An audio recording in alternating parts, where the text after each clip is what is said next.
Halo, perkenalkan nama saya Giri Andrianto Smarmata dengan NIM 230200320120016, praktikum budidaya ternak unggas kelas A, kelompok 4 dengan kakak asisten pembimbing Karaka. Pada saat ini saya akan melakukan praktikum acara kedua, yaitu anatomi ternak unggas. Selamat menyaksikan.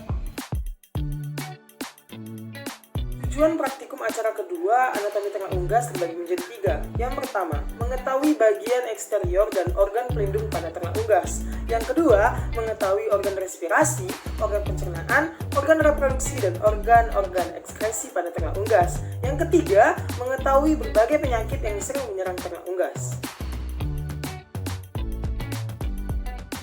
Alat dan bahan. Alat dan bahan yang digunakan pada praktikum kali ini terbagi menjadi alat, yaitu talenan dan wadah yang digunakan sebagai alas ataupun tempat untuk proses pembedahan. Selanjutnya ada pisau dan gunting yang dilakukan sebagai alat bantu dalam proses pengulitan dan pembedahan. Selanjutnya ada jas lab dan sarung tangan yang merupakan alat wajib sebagai pelindung diri. Untuk bahannya sendiri menggunakan ayam jantan sebagai objek penelitian yang akan diteliti kali ini. Sebelum proses pengulitan dilakukan proses penyembelihan. Proses penyembelihan dilakukan secara berhati-hati menggunakan pisau. Proses ini harus dilakukan secara berhati-hati agar kepala ayam tidak putus dari badannya. Pastikan bahwa ayam sudah benar-benar mati sebelum dilakukan proses pengulitan dan proses pembedahan. Proses pengulitan. Proses ini merupakan proses yang ditujukan untuk mempermudah proses pembedahan. Proses pengulitan dilakukan secara berhati-hati agar tidak mengenai organ interior pada ayam.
Pada praktikum kali ini, saya menggunakan ternak unggas ayam berjenis kelamin jantan. Organ ayam terbagi menjadi 2, yaitu organ interior dan organ eksterior. Yang pertama, organ eksterior.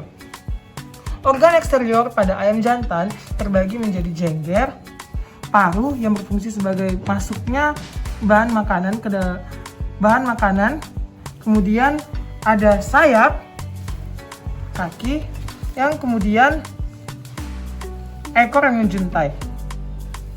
Hal ini yang membedakan ayam jantan dengan ayam betina, di mana ukuran tubuh pada ayam jantan lebih besar daripada ayam betina dan ekor pada ayam jantan lebih menjuntai daripada ayam betina. Menurut Milas et al. 2019, perbedaan ini terjadi karena genetik. Untuk menemukan organ-organ interior, maka dilakukan pembedahan dengan menggunakan gunting dan pisau. Pembedahan dilakukan secara berhati-hati agar organ-organ interior pada ayam tidak rusak.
Selanjutnya, organ interior dipindahkan ke talenan untuk diteliti dan dipisahkan berdasarkan fungsinya.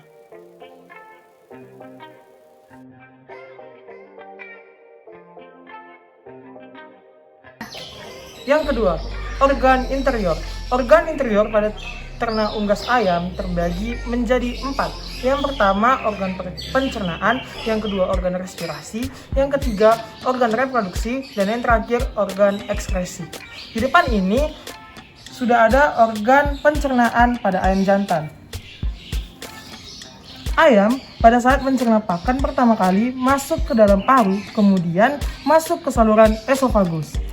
Esofagus berfungsi untuk meneruskan pakan yang masuk melalui paru, kemudian disalurkan menuju tembolok melalui gerakan peristaltik dan masuk ke dalam tembolok. Tembolok berfungsi sebagai tempat penyimpanan pakan sementara. Dari tembolok, pakan kemudian masuk ke dalam proventriculus. Fungsi dari proventriculus adalah untuk mensekresikan asam klorida, enzim, dan getah lambung, di mana mampu mencerna protein dan lemak. Selanjutnya, masuk ke ventriculus atau gizzard, yang sering disebut sebagai ampela. Ampela berfungsi untuk menggiling makanan yang masuk ke dalam tubuh sehingga lebih mudah dicerna. Setelah dari ampela, kemudian disalurkan ke usus halus. Nah, setelah itu ada percabangan usus yang disebut sebagai sekum. Sekum berfungsi untuk membantu pencernaan bahan makanan yang mengandung serat dengan bantuan mikroorganisme. Sekum ayam juga sering menerima aliran balik urin yang sebenarnya berfungsi memelihara jumlah mikroba dalam sekum, tapi berpotensi membawa kuman patogen. Kemudian turun lagi ke usus besar, lalu masuk ke kloaka. Kloaka merupakan tempat pengeluaran sisa-sisa atau ampas dari pencernaan atau feses dan urin. Setelah makanan selesai dicerna, sisa-sisa makanan atau feses akan dikeluarkan melalui kloaka. Selanjutnya, organ respirasi atau organ pernapasan pada ayam. Yang pertama, hidung. Hidung merupakan organ eksterior pada ayam yang berlangsung berhubungan dengan lingkungan, di mana hidung merupakan jalur keluar masuknya oksigen dan karbon dioksida. Dari hidung kemudian masuk ke dalam laring, di mana di laring terdapat katup yang fungsinya untuk mencegah benda-benda asing selain udara untuk masuk dengan menutup secara mekanik jika ada benda-benda lain masuk. Nah, dari laring kemudian masuk ke dalam trakea. Trakea menghubungkan laring dengan bronkus dan menjadi jalan bagi udara dari leher ke bagian dada. Bentuknya seperti pipa.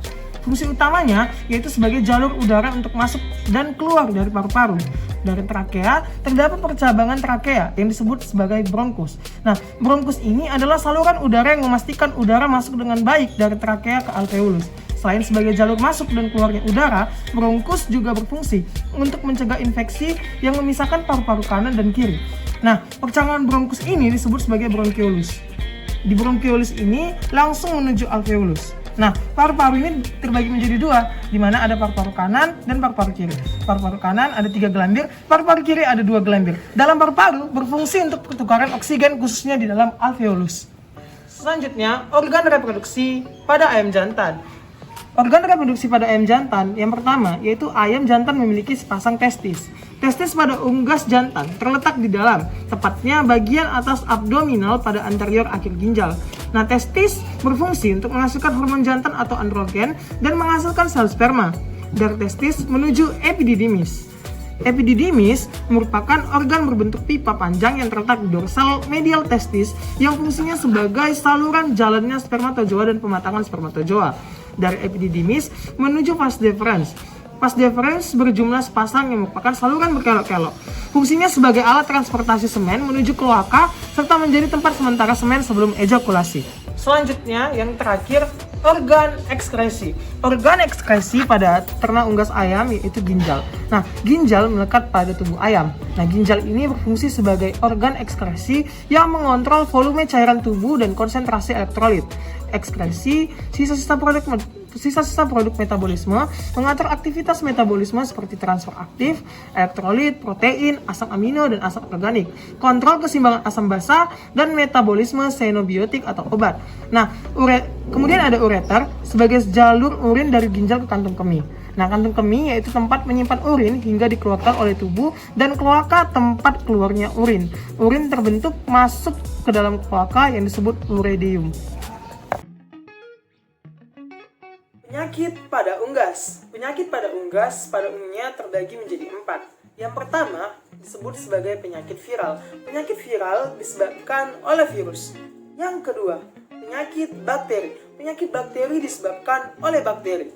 Yang ketiga, penyakit mikal. Penyakit mikal disebabkan oleh jamur. Dan yang terakhir, yang keempat, penyakit parasit. Penyakit parasit disebabkan oleh parasit. Terdapat beberapa contoh penyakit pada unggas, antara lain yang pertama, penyakit tetelo atau Newcastle disease. Nah, penyebabnya adalah paramyxovirus, di mana paramyxovirus ini menyerang organ pencernaan, pernafasan, dan syaraf.